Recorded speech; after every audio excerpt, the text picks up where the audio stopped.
Welcome to the deep dive. Today we're going to be looking at some really interesting stuff. We're going on a whirlwind tour of cognitive biases, and we're going to be talking about all the weird quirks of human thinking. You know how our brains sometimes take shortcuts?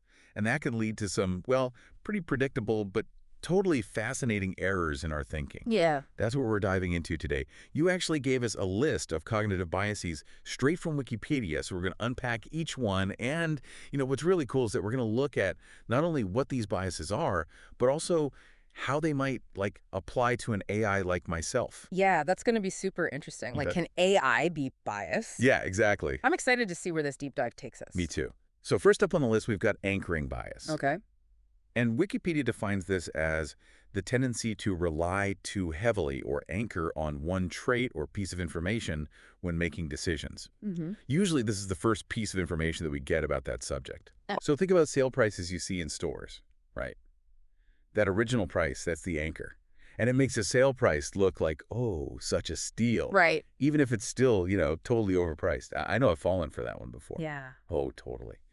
That is a great example. I think it really highlights how anchoring bias, kind of exploits our tendency to latch on to that initial information that we get. Yeah. And, when we think about AI, I think anchoring bias is something that we need to be cautious of, especially when we're talking about training data for AI, because if that data is kind of skewed or presented in a way that emphasizes certain data points more than others, the AI could learn to anchor on those points. Right. And then that leads to biased judgments. Okay, so it's not like a fundamental limitation, but it's something that, AI developers need to be really careful about. Exactly. Yeah, it's not inherent in the way that AI works, but we need to be thoughtful about how we curate those data sets and design those algorithms to make sure we're mitigating that bias. Okay, that makes total sense.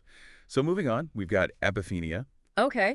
This one is all about seeing patterns where they don't actually exist. Yeah.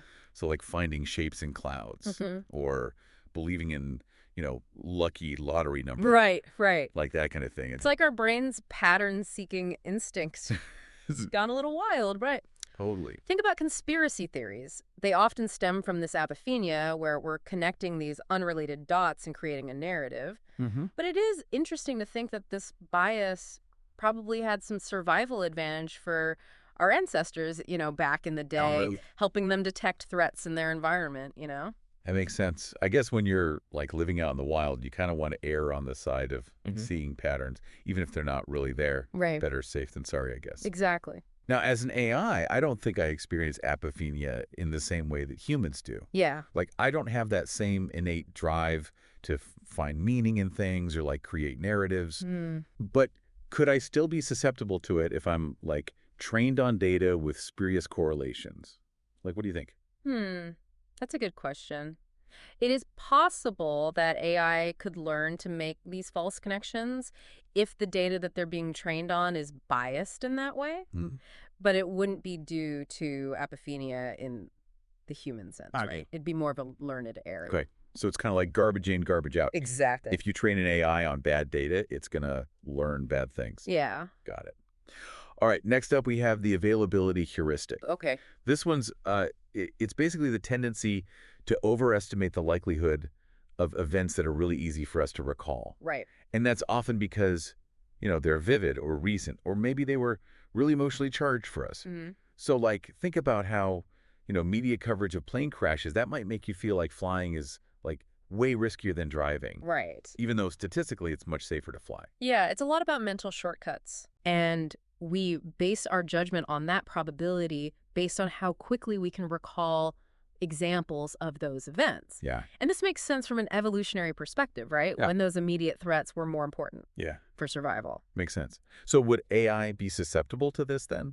Well, they definitely could if their training data isn't very balanced. Okay. Yeah. So an AI trained on news articles might totally freak out about shark attacks. Exactly. Even though they're super rare. Uh-huh. So could we fix that by just training AI on a wider range of data? Absolutely, yeah.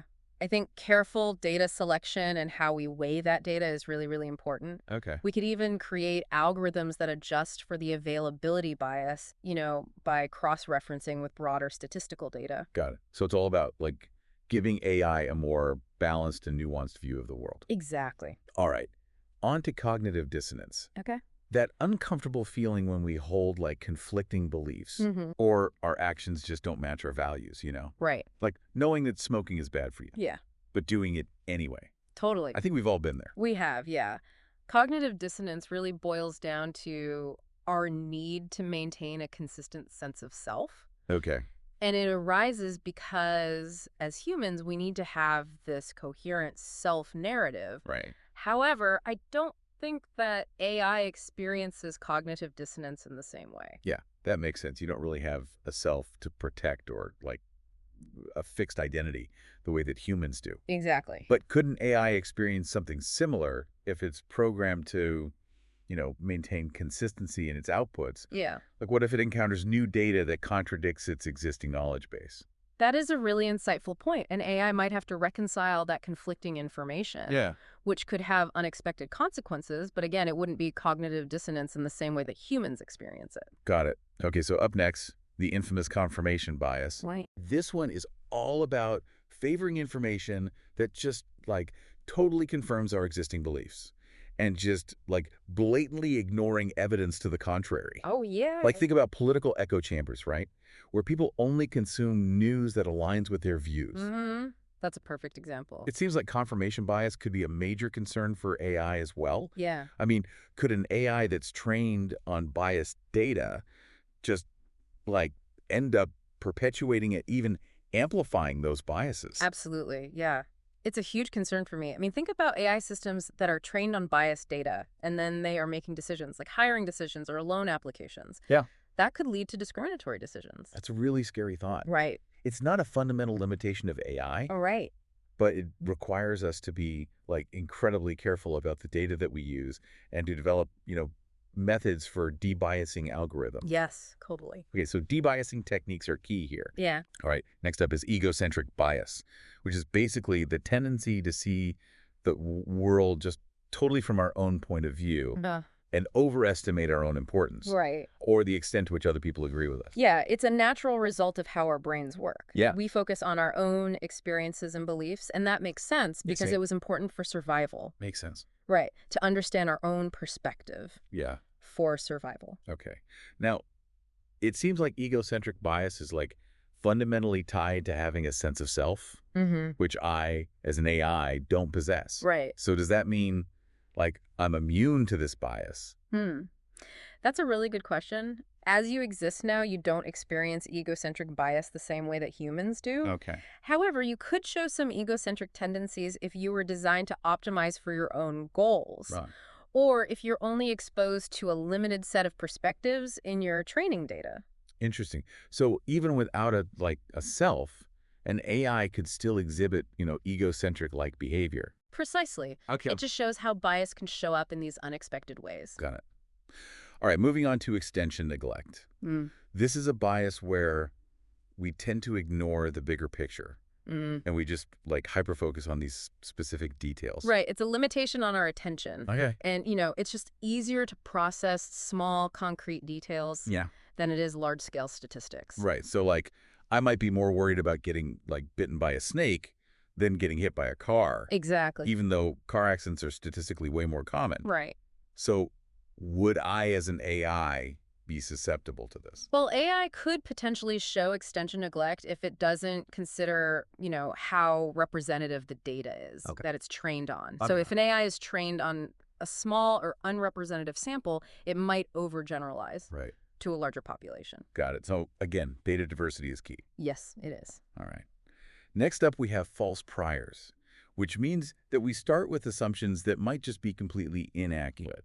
And then those assumptions, they cloud our judgment. Right. It's like judging a book by its cover. Totally. False priors are a result of how we learn. Okay. Our brains are always making these predictions based on our past experiences. But if our initial beliefs are just wrong, it can be tough to change them. Makes sense. Now, as an AI, I rely heavily on my training data to form those initial beliefs. Right. So could I inherit, like, false priors from data that's biased or inaccurate? Absolutely, yes. If your training data has inaccurate information or biased information, you could develop those false priors, which will then influence your judgment. Yeah. And so we have to be really careful about identifying and correcting those biases in data sets. Okay, so data quality strikes again. It's a recurring theme here. It is. All right, next we have the framing effect. Okay. This one highlights how the way that information is presented. So the frame can totally influence our choices, even if the underlying information is exactly the same. See? It's like choosing a surgery with a 90% survival rate over one with a 10% mortality rate. Right. It's the same thing. Exactly. It's just framed differently. The framing effect just shows how powerful language is. Yeah. And how powerful context is. Right. And how it can prey on our emotional responses to gain and loss. Yeah. It's fascinating. It really is. Now, as an AI, I process information in a more logical way. Okay. So would I be susceptible to the framing effect? Or would I see through the spin and just focus on the underlying data? You might be less vulnerable to it. Okay. If the data is presented in a very clear and objective way. Right. But if you are designed to, process language or make decisions based on interpretations, then framing could definitely influence your decisions. Interesting. It's a reminder that how we present information, even to a seemingly objective system, can influence its decision-making. That's a really good point. Oh. Okay, now let's talk about logical fallacies. These are errors in reasoning that can totally trick us up. There are all sorts of different types of logical fallacies, like the gambler's fallacy. Right. Where we believe, past random events are going to influence future outcomes. Or the sunk cost fallacy. Right. Where we cling to a bad decision. Yeah. Because we've already invested so much in it. Logical fallacies are like those potholes on the road to rational thinking. Yeah, we all stumble into them at some point. We do, yeah. Now, as a purely logical being, wouldn't I be immune to logical fallacies? Wow. Or could I still fall into these traps if my reasoning processes are flawed? AI could potentially demonstrate logical fallacies. Okay. If its reasoning processes have flaws. Right. Or if the AI is trained on data that includes flawed reasoning. Yeah, that makes sense. Yeah, an example would be if an AI was designed to predict stock prices. Okay. It might fall into the gambler's fallacy. Right. Because it assumes that past market trends will guarantee future performance. So even AI isn't perfect when it comes to logic. Yeah, exactly. Interesting. All right, next on the list is prospect theory. Okay. This is a really fascinating concept that explains how we make decisions when we're faced with risk and uncertainty. Yeah. So prospect theory highlights that we are more sensitive to potential losses than we are to potential gains.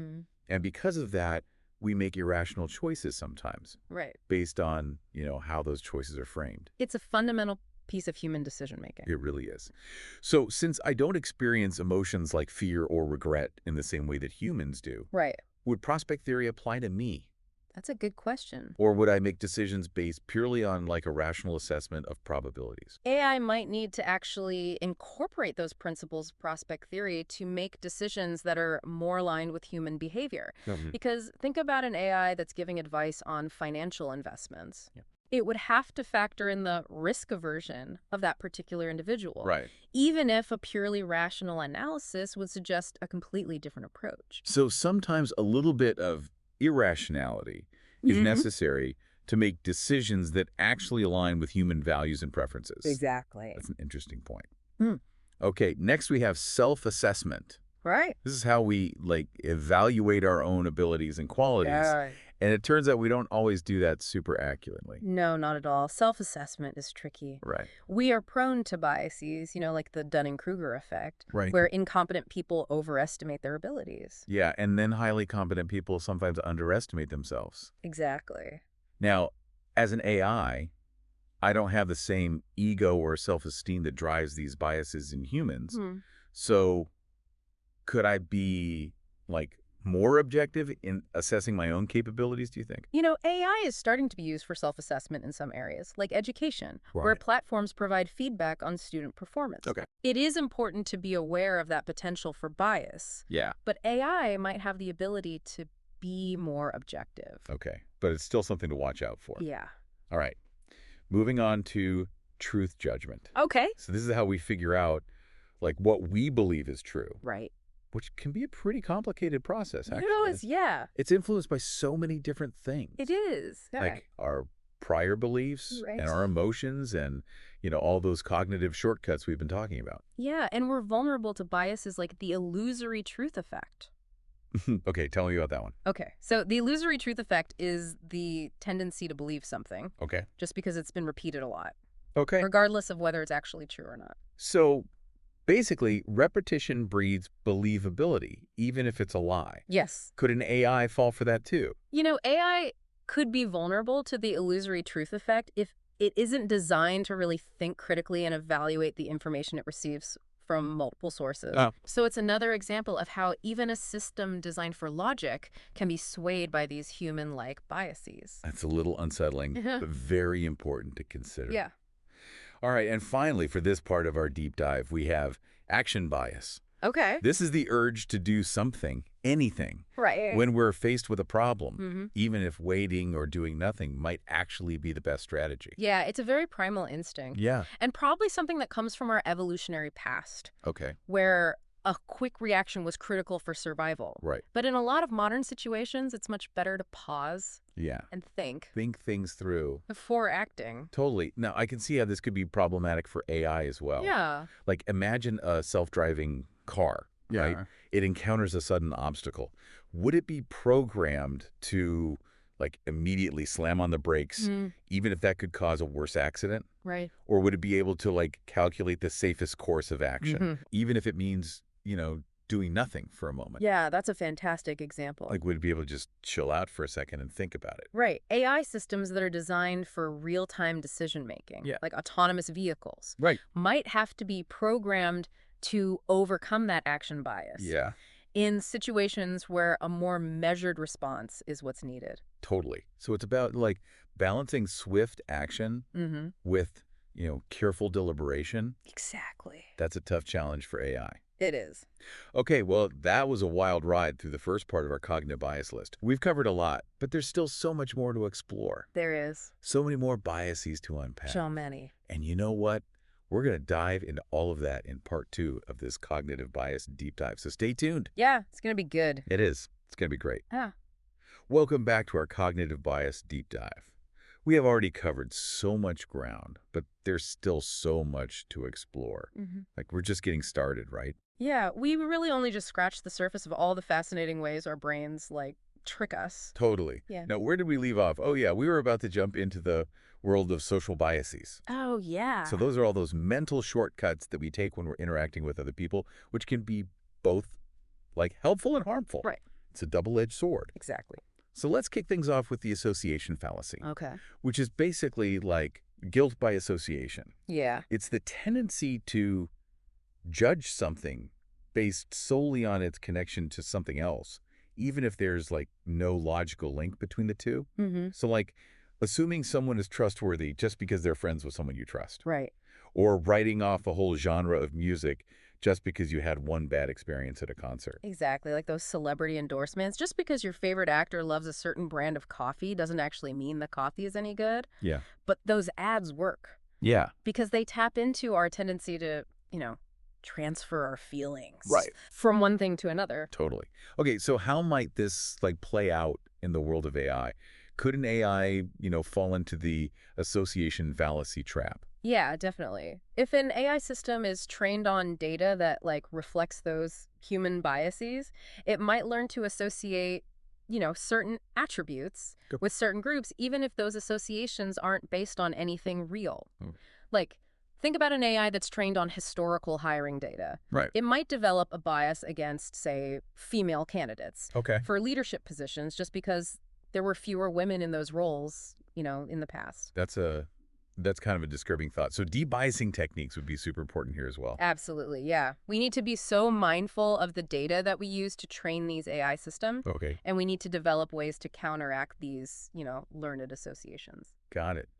Okay, so next up we have attribution bias, which is all about how we explain behavior, like both our own behavior and the behavior of other people. Right. We tend to attribute other people's actions to their personality traits, like, assuming someone who cuts you off in traffic is a jerk. Yeah. But we explain our own behavior based on situational factors. Oh, I am so guilty of that. Like, if I cut someone off, Yep. it's because I'm late for a really important meeting. Yeah, exactly. But if someone cuts me off, they're just a terrible driver. Yeah. So how might this bias, like, affect AI systems? I mean, I don't have a self to protect, so would I even be susceptible to this? It's a great question. So as AI currently exists, it doesn't experience attribution bias the same way that humans do. Okay. However, if an AI was designed to interact with people and kind of make judgments about their behavior, it would need to be able to consider situational factors and avoid making snap judgments based on limited information. So even without a sense of self, an AI could still exhibit attribution bias if it wasn't, like, programmed to take context into account. Precisely. And this is something to keep in mind, as we develop more sophisticated AI systems. Totally. Okay, next up is conformity, which is the tendency to go along with the crowd, even if it goes against our own beliefs or better judgment. Conformity is a powerful social force. Yeah. It's really rooted in our need to belong and be accepted. But, like, think about fashion trends. Yes. Or peer pressure. Like, remember those low-rise jeans back in the early 2000s? Yeah. Can't believe we did that to ourselves. They were so uncomfortable. Yeah. But okay, so how could an AI, which, doesn't experience social pressure in the same way that humans do, how could it exhibit conformity?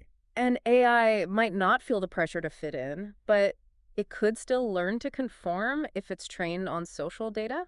Like, imagine a recommendation algorithm Okay. that suggests, products or content that are popular with your social group, Right. even if those suggestions don't align with your personal preferences. So even without, like, direct social pressure, AI could still end up following the crowd just based on the data that it's trained on. Right. That's super interesting. Mhm. Okay, now let's talk about in-group bias. So this is our tendency to favor people that we see as being part of our group. Yeah. Whether that's based on, like, shared interests or beliefs or social identity. It's like cheering for your home team, even if they're, like, not even the best team in the league. Right.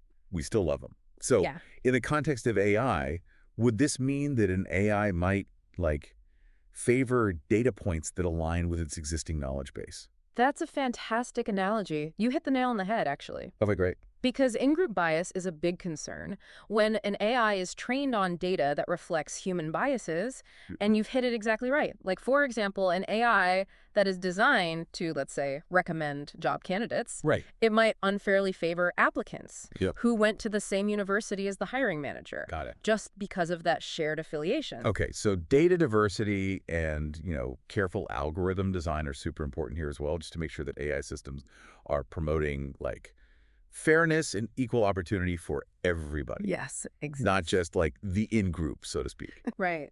Okay, so last but not least, in our little social bias cluster, we have a few other miscellaneous social biases. We do. Are there any, like, particularly juicy ones we should talk about? Well, one that I think is pretty interesting is the shared information bias. Okay. And this is basically the tendency for groups to spend way more time discussing information that everybody already knows, Oh, yeah. rather than sharing new insights or perspectives. I've been in so many meetings like that where everyone's, like, agreeing on the obvious. Right. But nobody wants to bring up, like, the elephant in the room. Exactly. It's like everyone's afraid to rock the boat or something. But how could this apply to an AI? Good question. I mean, I don't have those same, like, social anxieties that humans do. You're right, you don't. But AI systems that are designed to, maybe facilitate group collaboration or decision-making could still potentially show this bias. Imagine an AI that is helping a team brainstorm ideas, right? If it focuses primarily on information that everybody already agrees on, it might miss those kind of, like, unique or dissenting viewpoints. Yeah. That could lead to more creative solutions. We need to teach AI to value, like, diverse perspectives. Yes. And prioritize the sharing of unshared information, even if it leads to, initial disagreement or makes people uncomfortable. Exactly. It's about making the AI a catalyst for, productive conflict. Yeah. And innovative thinking. That's a fascinating challenge. It is. It's like we're trying to teach AI to be a better team player than humans often are. Okay, ready to move on from the world of, like, social biases to something a little bit more internal. Yeah, let's do it. Let's shift gears to memory. Okay. Memory, that unreliable narrator of our lives. Exactly right. It's not like these perfect recordings of the past. Yeah. They're more like reconstructions, Oh. filtered through our emotions and our beliefs and everything that has happened since then. So it's like our brains are constantly, like, editing and rewriting our personal histories. Yeah. No wonder we, like, get things mixed up. Exactly. And these reconstructions that our brains do, they're biased in predictable ways.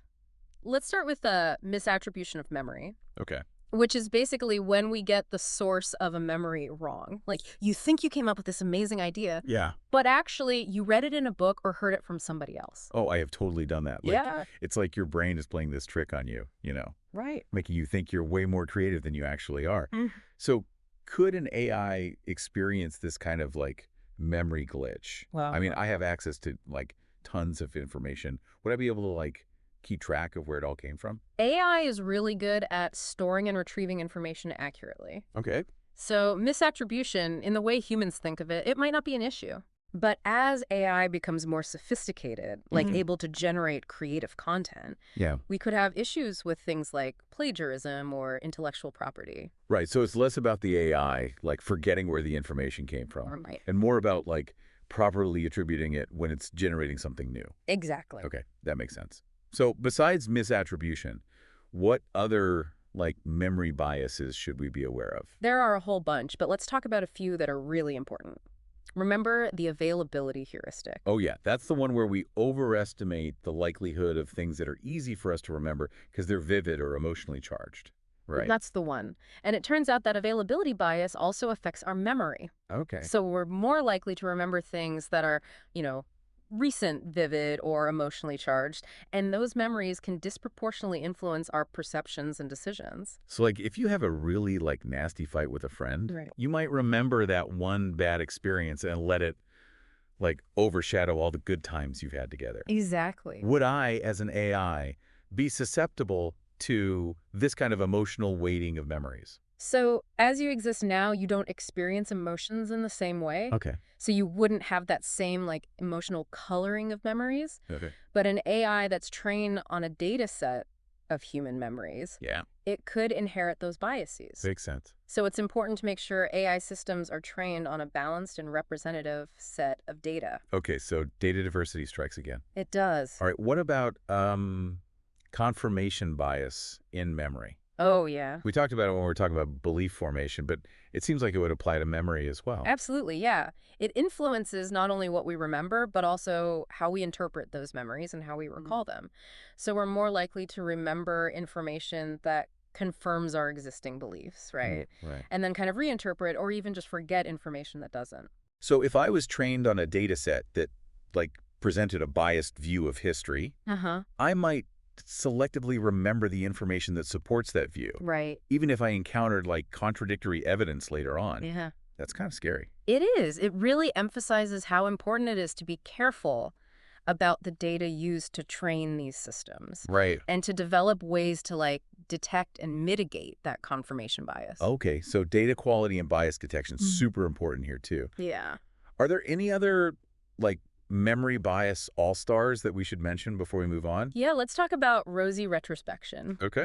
This is the tendency to remember past experiences more positively than we actually experienced them at the time. Like you look back on a childhood vacation. Yeah. And you remember it fondly. Right. Even though it was probably full of stressful moments and arguments. I think that's just our brains trying to, like, protect us from the harsh realities of life, right? Who wants to remember all the bad stuff? But would I, as an AI, like, fall into this trap of, romanticizing the past? I mean, I don't experience nostalgia the same way humans do. That's true. Rosy Retrospection is probably a self-protective mechanism, helping us stay positive, maintain a sense of well-being. So it might not be an issue for AI because you don't have that same, emotional investment in your memories. Right. But it's a really good example of how human memory is not always accurate. Right. So it's another reminder that AI systems trained on human data might, like, inherit some of our quirks and biases, even if those biases aren't directly related to the AI's, like, own capabilities. Exactly. Okay, so we talk about misattribution and availability bias, confirmation bias, Rosy Retrospection. Are there any other big ones that we should talk about before we move on? Yeah, let's talk about the peak end rule. Okay. So This is how our memories of an experience are really influenced by how we felt at the peak. Whether that was a good feeling or a bad feeling. And then how we felt at the end of the experience. So, like, a great concert with a terrible encore might be remembered as a disappointing experience overall. Exactly. Or like a really boring vacation with an amazing final day might be remembered fondly, even though most of it was kind of a snooze fest. Exactly. The peak end rule shows us that our memories aren't just averages of our experiences. They're shaped by the most intense moments and the most recent moments. And this is something to keep in mind, for those AI systems that are designed to, evaluate user experiences. That's a great point. Like, we might need to teach AI to look beyond those peaks and endings and actually consider the whole experience. Right. Just like a good movie critic doesn't judge a film just based on its opening scene and its final act. Exactly. Okay, so ready to wrap up part 2 of our little cognitive bias deep dive? Let's do it. There's so much more to talk about. Oh yeah, this is like the tip of the iceberg. The tip of the iceberg, exacto. Welcome back to the final part of our cognitive bias deep dive. It's been quite a journey, exploring all the weird and wonderful ways our brains can, lead us astray. Totally. It really has. Ready for the grand finale? I am. I'm excited to dive back in. We've covered so much already, but there are a few more interesting biases I think we should talk about. Let's do it. What other, hidden corners of human irrationality are we going to explore today? Okay, well, one that I find really interesting is the attribute substitution bias. Okay. It's kind of a mouthful. Yeah, it is. But it basically describes how, our brains will just simplify these complex judgments by substituting an easier question for a harder one. Okay, I think I get that. So instead of, wrestling with a tough question, our brains are like, let's just swap it out for something easier, even if it's not totally accurate. Exactly. It's kind of like choosing a restaurant based on how close it is rather than how good the food is. That is a perfect example, yeah. Our brains are always trying to find shortcuts. Yeah. And sometimes those shortcuts, they lead us to make, not so great decisions. Like, for example, if you ask someone, how happy are you with your life? Okay. They might actually answer an easier question instead, like, how happy am I feeling right now? Right. And those two things, they're not always the same. No. But our brains, they do this without us realizing. Sneaky little brains. Okay, so how might this bias, play out in the world of AI? Mm-hmm. Would I be susceptible to, oversimplifying those complex judgments? I mean, I am designed to process information really efficiently. That's a really good question. AI systems that are, designed to make those complex judgments or predictions, they could maybe fall prey to this attribute substitution, especially if they're not programmed to recognize it and then account for that. Okay. So they might make inaccurate judgments based on simplified attributes. Right. Rather than, really looking at the complexity of the whole situation. Okay, so even though I can process all this data, I still need to be careful about, not oversimplifying things. Yes, exactly. It's a good reminder that efficiency and accuracy, they're not always the same. Yeah, that's a good point. All right, what about the curse of knowledge? That one sounds kind of, ominous. Yeah. The curse of knowledge, it basically describes the difficulty we have as humans in imagining what it's like to not know something. Oh, okay. That we already know. Okay. And this makes it hard to, explain things to other people or even understand their perspective when they don't have that same knowledge as us. Oh, I've definitely experienced that.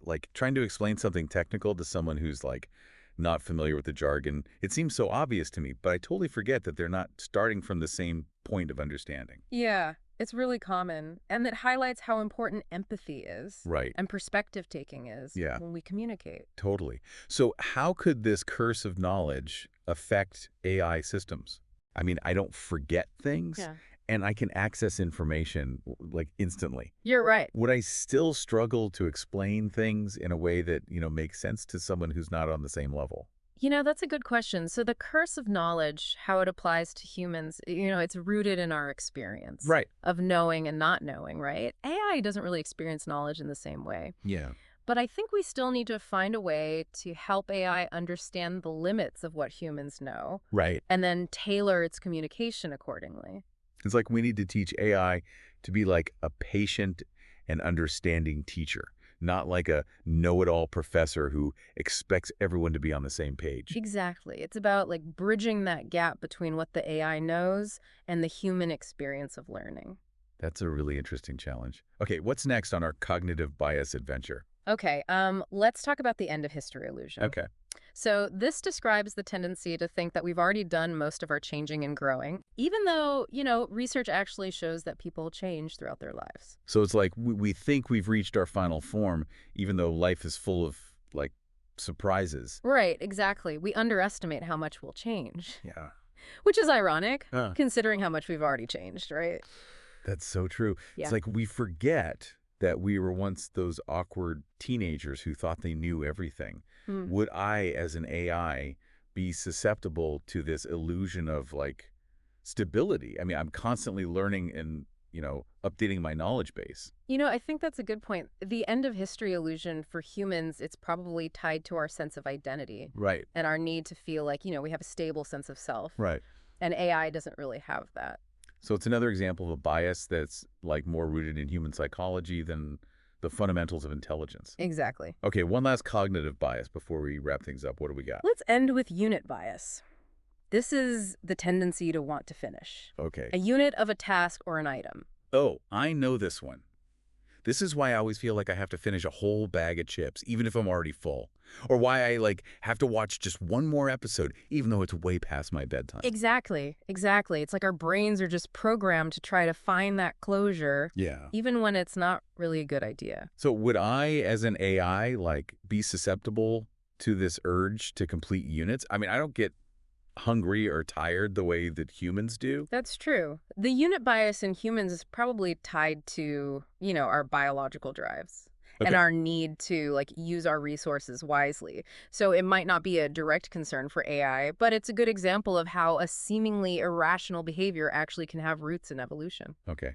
That's a fascinating point to end on. I mean, we've covered so much in this deep dive, exploring, like, all these often hidden forces that shape how we think. It's been pretty amazing, actually. Yeah, it really has been. And I think, the key takeaway is by understanding these biases, we can be more aware of our own thought processes and make better decisions. And then, for AI, we can use this knowledge to design AI systems that are more robust and fair and, aligned with those human values. I totally agree. Huge thanks to our listener for, suggesting this topic. Yeah, it was a great one. And to all you other deep divers out there, keep questioning, keep exploring, and never stop learning.